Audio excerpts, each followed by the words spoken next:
Muito boa tarde a todos. Nosso tema de hoje é um tema palpitante, um tema pouco falado, pouquíssimo explorado pelas pessoas, que são as indicações geográficas. Muita gente sequer sabe que isso existe. O que são as indicações geográficas? São, na verdade, um tipo de propriedade intelectual. As indicações geográficas são aqueles registros que se pode fazer junto ao INPI, ao Instituto Nacional da Propriedade Industrial, sobre bens que são produzidos numa determinada região. Estou vendo aqui a Mônica me prestigiando. Olá, Mônica, seja bem-vinda. Estamos falando sobre um tema aqui que é de interesse para todo mundo que atua aí na área do comércio, né? Pode te interessar aí, que são as indicações geográficas. Então, pessoal, a indicação geográfica é um tipo de registro, tá? Que os produtores comerciais, né, os produtores locais de uma determinada região podem fazer de um produto que é típico daquela região. Então, sabe aquela coisa assim, o café do Cerrado, né? É o café produzido no Cerrado, a cachaça de Salinas, então a cachaça própria produzida daquela região, né? Ou os sapatos de Nova Serrana. Tô dando alguns exemplos aqui de Minas Gerais, né? Que é o meu estado, é de onde eu tenho uma vivência maior, mas a gente tem esses exemplos aí por todo o Brasil, tá? De produtos que são próprios de uma determinada região, que se tornam famosos porque são produzidos naquela determinada região. Pois é, esses produtos, aí a Mônica tá dando exemplo do queijo do Cerro, é isso mesmo, tá? Esses produtos, eles são passíveis de registro, um registro muito especial, bem diferente do registro da marca. Esse registro especial se chama, então, indicação geográfica, tá? É o registro da procedência do produto, de onde ele vem, né? De um produto que é especialmente produzido naquela região e que, portanto, remete àquela região. A qualidade dele tem as características técnicas ali daquela região, tem aquele conjunto de características que identificam aquela região, tá? Então isso tem um valor. Isso tem um valor comercial, isso tem um valor de qualidade, né, de atestado de qualidade, tem um valor de marketing, tem um valor de polo produtivo mesmo, de agregar forças de quem está na região e produz, e isso pode ser registrado, tá?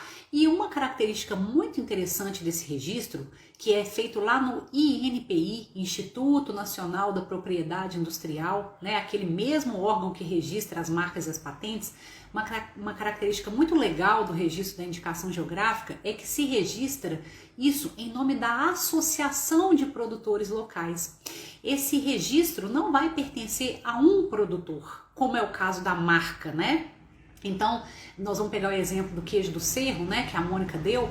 Queijo do Cerro pode ser uma indicação geográfica de todos os produtores de queijo daquela cidade de Minas e que imprimem uma característica única aos seus produtos, tá? Então, a Associação de Produtores de Queijo do Cerro pode entrar junto ao INPI com um pedido de registro da indicação geográfica. E aí, cada fazenda, cada produtor pode ter, paralelamente a isso, a sua marca. Não tem problema nenhum, né? Eu posso ter o queijo do Cerro, que é da Fazenda da Estrela. Então, Fazenda da Estrela é uma marca de queijo do Cerro. Sei lá, Minas Frescal é outra marca de queijo do Cerro. Novos Horizontes é outra marca de queijo do Cerro. Mas todos podem usar, tá? Essa expressão queijo do Cerro nas suas embalagens, porque isso passa a ser uma indicação geográfica, uma indicação da origem desse queijo, das características desse queijo e um atestado de que aquele queijo foi realmente produzido naquela região, tá? Isso é o mais legal da indicação geográfica, que ela só pode ser registrada pela Associação de Produtores Local e ela só pode ser utilizada realmente pelos membros dessa associação ou pelos produtores daquele local, né, ao qual foi registrada, que remete àquela indicação geográfica. Então, olha que coisa bacana, né? É uma espécie de selo de qualidade mesmo, que indica a procedência daquele produto e, portanto, já dá umas dicas das características dele, tá? Eu tô vendo aqui na sala os Martins Cardoso, né? o André, o Leonardo, são meus parceiros queridíssimos, né? A gente faz muito trabalho junto de propriedade intelectual, eles são designers, desenhistas industriais, sabem bem do que eu tô falando aqui, né? Então, pessoal, vejam bem, as indicações geográficas, elas até pouco tempo atrás foram pouquíssimo disseminadas no Brasil, e apesar da gente ter essa possibilidade de registro no INPI, a gente tinha muito poucas indicações geográficas efetivamente registradas. Mas agora esse número tem aumentado, tá? Então ele tem aumentado gradativamente na medida em que os associadores, produtores locais, os produtores locais, né, os associados, eles começam a perceber a importância disso, o como isso valoriza a região, o como isso valoriza, né, a cultura local, quanto isso pode tornar aquela região um polo produtivo especializado naquilo, né, como que aquilo agrega valor e agrega qualidade àquele produto. Ok? Então tem umas características desse registro que são bem legais de saber. A primeira é que, segundo a lei, existem 2 tipos de indicações geográficas a serem realizadas, tá? E elas têm uns nomes diferentes, assim, apesar de na prática uma delas ser a mais utilizada. Uma se chama indicação de procedência e a outra se chama denominação de origem. A indicação de procedência seria qualquer indicação geográfica que remete a um determinado local. E é legal porque esse local não precisa ser necessariamente uma cidade, pode ser uma região, pode ser um bairro, pode ser um estado, né? Ou seja, tem que ser um local geograficamente definido e que realmente, né, aqueles limites daquele local são os limites de produção daquele produto. Ok? Então essa é a chamada indicação de procedência, digamos que é a indicação geográfica básica, clássica, tá?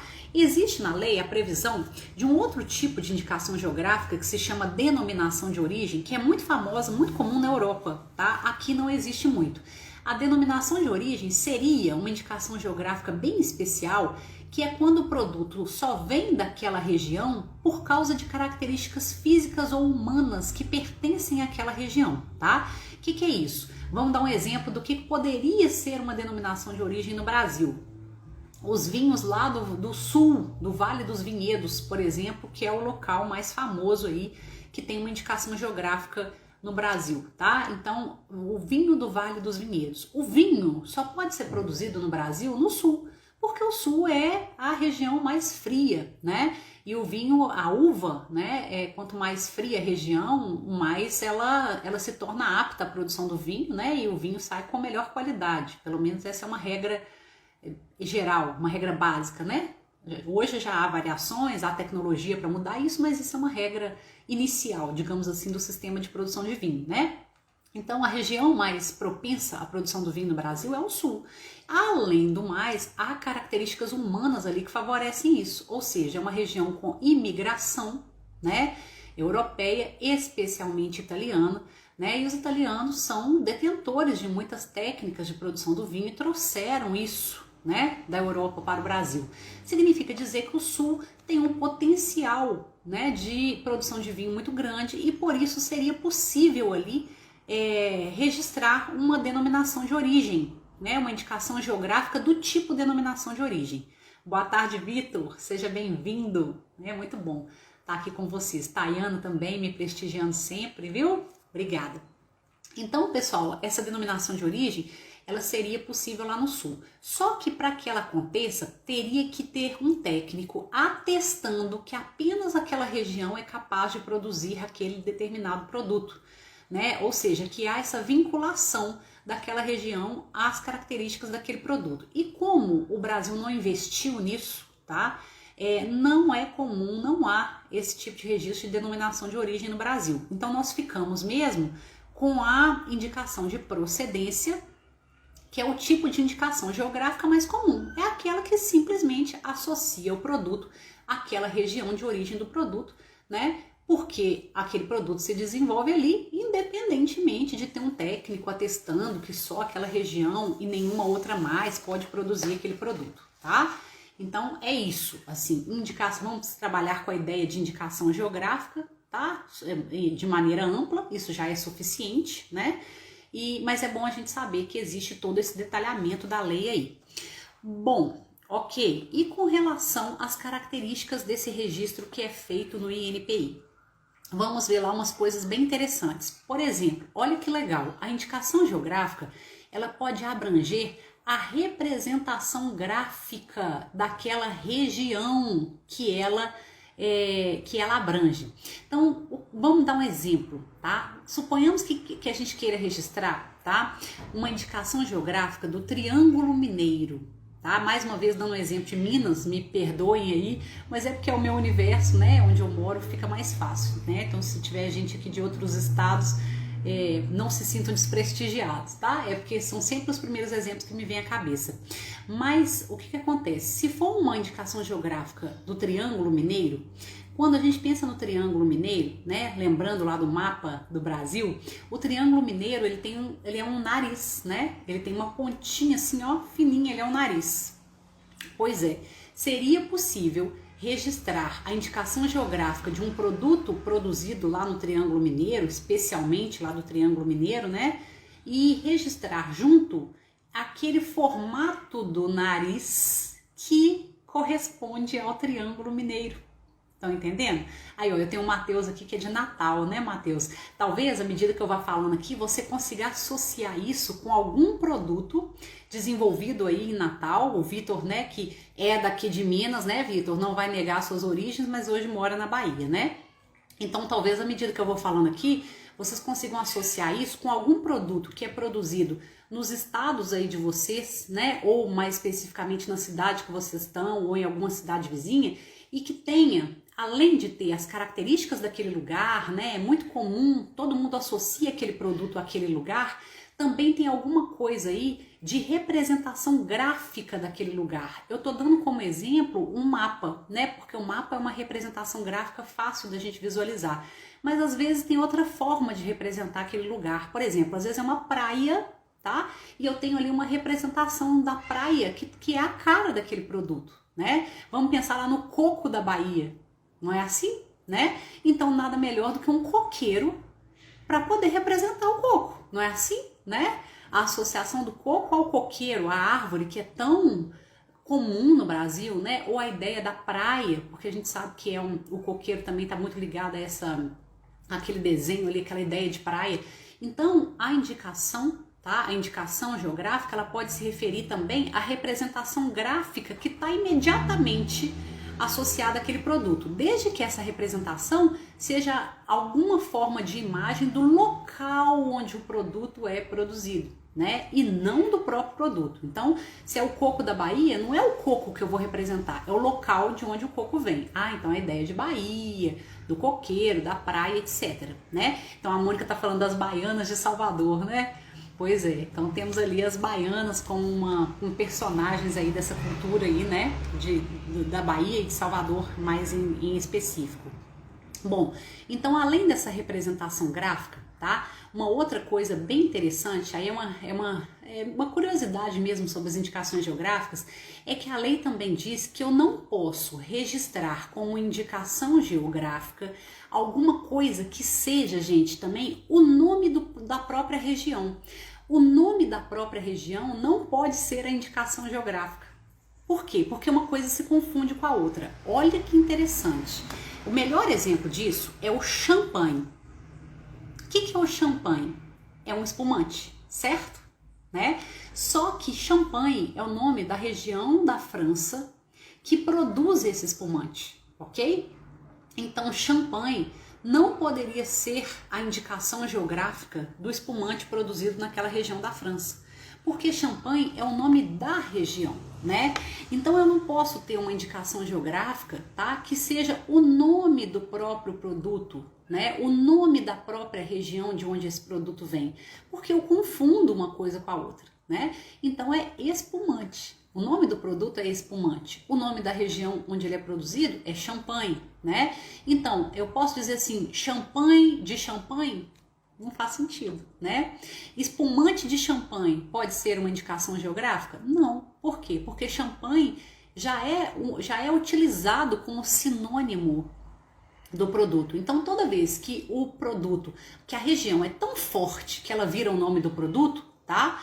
Então não faz sentido mais e há uma proibição que se registre a indicação geográfica daquele produto. Ele já se confundiu com a região, entende? É isso que nós estamos falando, né? O Matheus está falando aqui que ele lembrou da rapadura, né? Porque tem muitos canaviais em Natal, né? Então, enfim, a rapadura é um produto eminentemente brasileiro. E já que você falou disso, Matheus, tem uma história super interessante da cachaça, tá? Um produto tipicamente brasileiro, né? Que poderia ser objeto de uma indicação geográfica. Lá atrás, quando a cachaça se popularizou mundo afora, deveria, né? O governo brasileiro deveria ter entrado com um pedido de indicação geográfica, assim, cachaça do Brasil, mas não o fez, talvez até por um desconhecimento dessa política de propriedade intelectual por parte das próprias autoridades. Aí o que aconteceu nessa época, né, em que a cachaça começou a se popularizar muito, principalmente a Caninha 51, né, que é uma cachaça tipo exportação, nós brasileiros sabemos que nem é a melhor, né, mas é aquela que chega no mundo todo. Então, o que aconteceu, tá? O que aconteceu é que, à época, o presidente, preocupado com essa internacionalização da cachaça e possíveis, digamos assim, possível pirataria, né? O que ele fez? Ele soltou um decreto presidencial reconhecendo a cachaça como patrimônio brasileiro. Então imagine o que é isso, né? A cachaça se tornou patrimônio brasileiro por meio de um decreto presidencial, mas poderia ter sido registrada como indicação geográfica. A meu ver, deveria ter sido uma indicação geográfica, né? Isso aconteceu lá no passado, né? Enfim, ficou protegida, tá protegida, acabou. Mas sim, né? A rapadura também é um exemplo, porque é um subproduto da cana-de-açúcar que é tipicamente brasileiro, né? É uma forma de se consumir esse subproduto da cana-de-açúcar que é muito utilizado aqui, né? Que nós utilizamos aqui no Brasil, né? Então, enfim, temos todas essas discussões aí.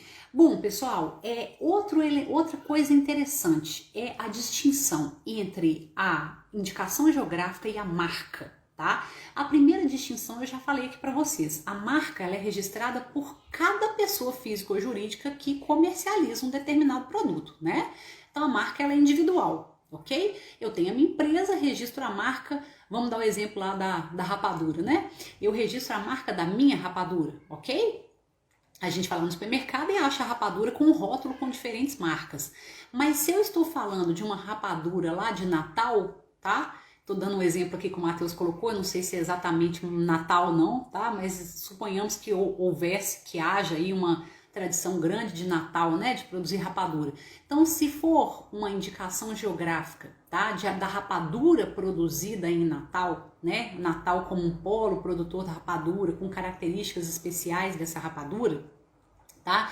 Então, nós estamos falando do registro coletivo pela Associação de Produtores Locais. Então já sabemos que um é um registro coletivo, é a indicação geográfica, o outro é o registro individual por cada produtor, que é a marca, tá? Uma outra questão interessante, se houver o registro como marca, aquilo não pode mais ser indicação geográfica, ok? Então se antes dos produtores locais irem lá e registrarem aquela indicação geográfica, tá? Vamos voltar lá ao queijo do Cerro. Suponhamos que uma pessoa física ou jurídica já tivesse ido lá e registrado queijo do Cerro como uma marca dela, a Associação de Produtores Locais não poderia mais fazer esse registro. Ou seja, uma indicação geográfica não pode concorrer com uma marca, ok? Porque causaria confusão aos consumidores. E como a marca é um título de propriedade que uma vez registrado é inquestionável, tá? A gente diz que ela tem natureza, o registro tem natureza declarativa, porque ela declara que existe um direito, né? Constitui aquele direito, tá? Então, uma vez que a marca está registrada, a associação não pode mais fazer isso. Então vejam que esse é mais um alerta para aqueles produtores locais de um determinado produto ficarem atentos, né, gente? E correr lá e registrar a indicação geográfica antes que alguém vá lá e faça disso uma marca individual de só um produtor e os demais sejam impedidos de usar aquilo como indicação geográfica, ou seja, como uma referência de qualidade daquele produto. Tá certo? Então isso é uma coisa bem importante também, sabe? Assim, essa não colidência com a marca, né? E o contrário também é verdadeiro, ou seja, se aquilo já foi registrado como indicação geográfica, não pode alguém, um produtor, ir lá e transformar aquilo numa marca individual, porque estaria impedindo os demais produtores de utilizarem aquela expressão, uma vez que ela se constituiria uma marca de apenas um deles, tá? Então, ou é um ou é outro, tá, gente? Então, isso é uma coisa super importante também. Uma outra questão bem interessante é com relação à criminalização dessas condutas.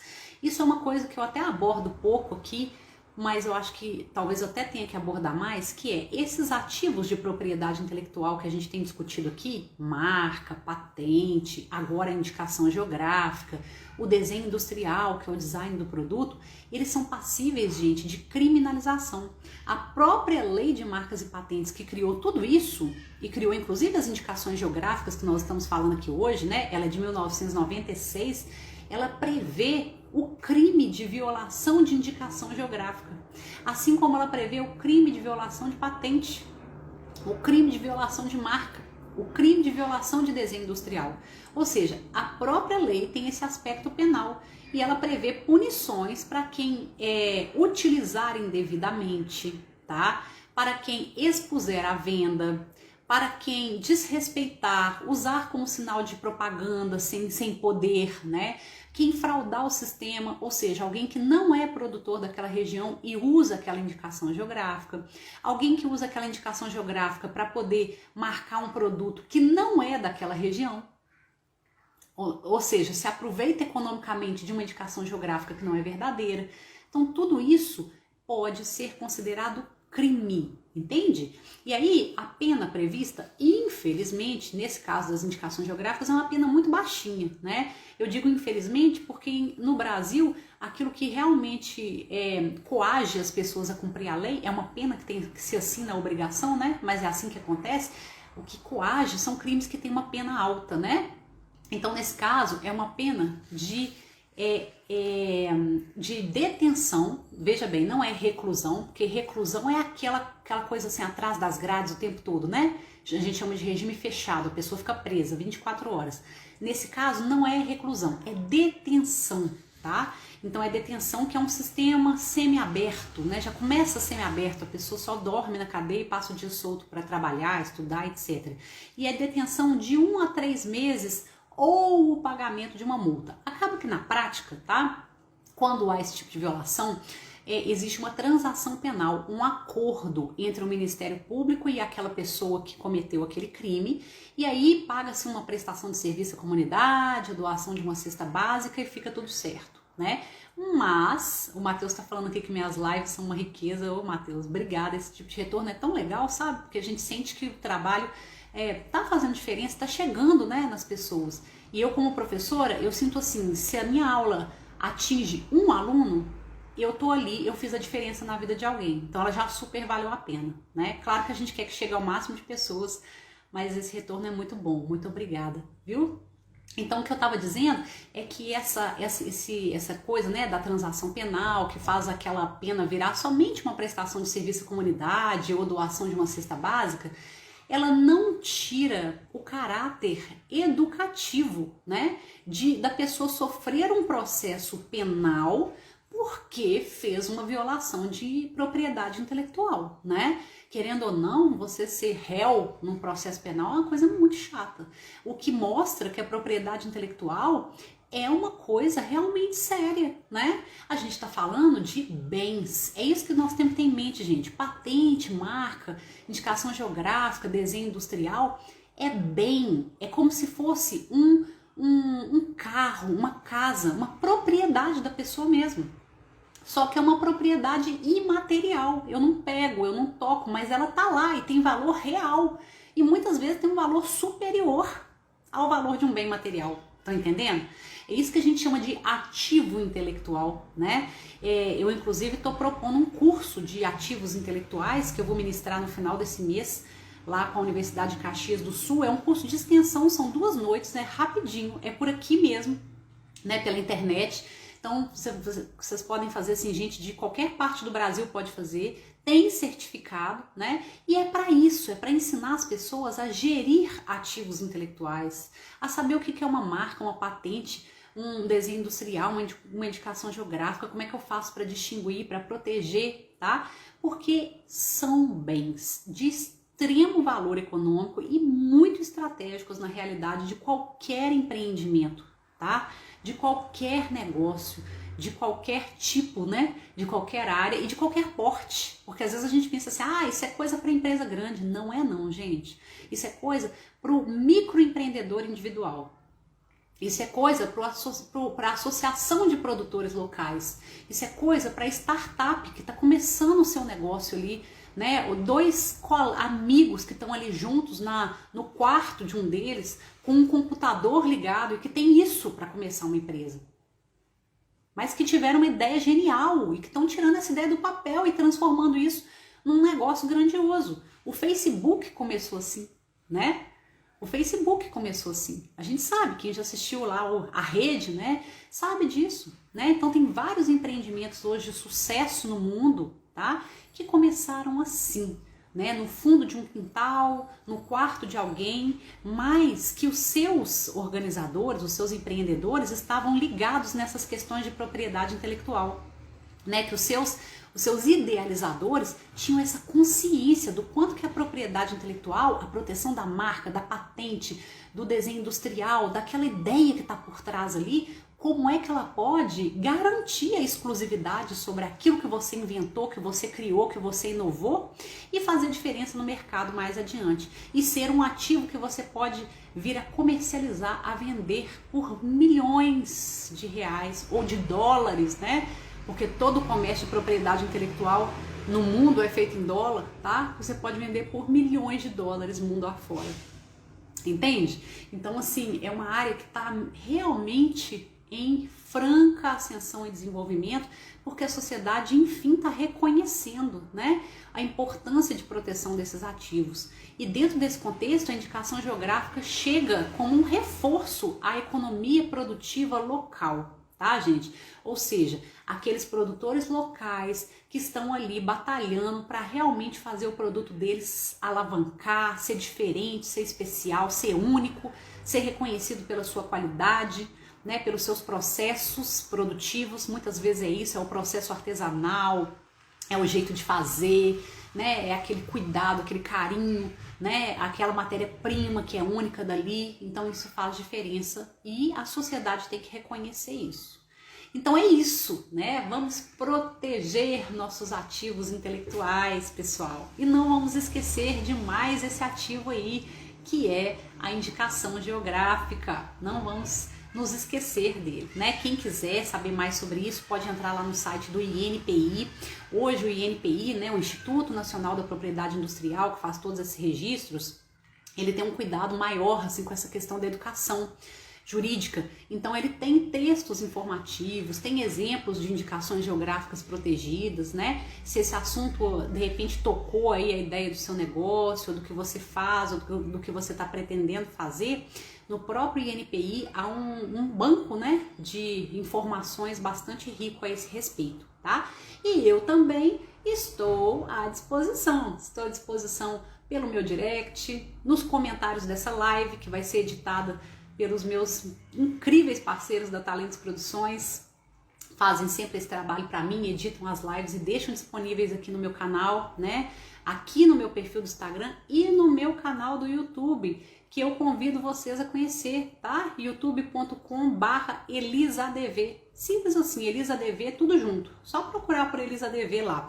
Lá tem uma infinidade de vídeos, não só esses, mas muitos outros que eu produzo aí semanalmente para vocês, tá? Muitas vezes diariamente, porque é isso. A ideia é que a informação jurídica chegue de maneira simples, rápida e direta. Ok, gente? Porque nós temos esse direito. Somos cidadãos e só podemos exercer os nossos direitos se nós conhecermos esses direitos, tá? Essa é a minha missão de vida e é muito bom poder compartilhar isso com vocês aqui pela internet e chegar lá em Natal e chegar lá na Bahia, tá? Tô muito feliz por essa live de hoje, porque eu posso estar em vários lugares daqui, né, do conforto aqui do meu escritório, em home office, como todo mundo, né, poder chegar aí em vocês, tá bem? Muito obrigada por esse momentinho juntos aqui, um ótimo final aí da semana para vocês, né? Bom descanso, se cuidem, se protejam e até quinta-feira que vem com outro Doutora Elisa Explica aqui no meu perfil do Instagram, tá bom? Ó, beijo, fiquem com Deus, até mais!